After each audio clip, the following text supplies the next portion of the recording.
My name is Mary Lindsay. Today I will be giving a speech on CML, which is an acronym for chronic myeloid leukemia. CML is a disease of the white blood cells. This disease, the American Cancer Society states that in 2014, 5,980 patients were diagnosed with CML. Out of the 5,980, 810 deaths. CML affects mostly adults 64 and over. In rare cases, do it affect children, but in our case, it was a rarity. My son was diagnosed with CML in 1989 at the age of 12.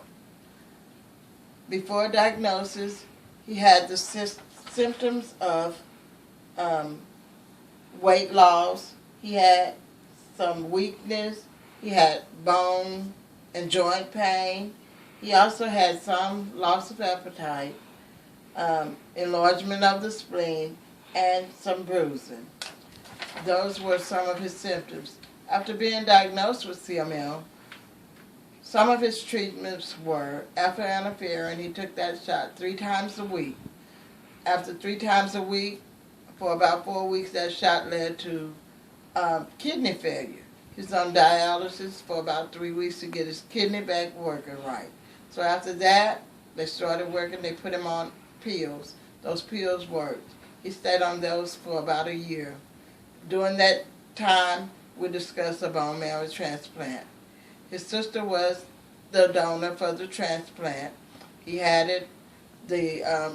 His blood counts and all started coming up. Then he contracted what the disease, the infection that comes along with it, with this immune being down. So he kept getting worse and worse after the infection, and in 1989 he died from the infection due to the infection.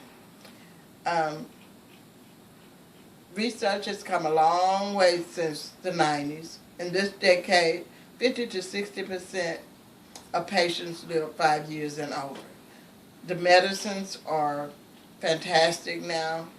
They have greatly improved since the 90s. So this is the end of my informative speech. I hope that you have been informed about the symptoms of CML and the diagnosis. Thank you.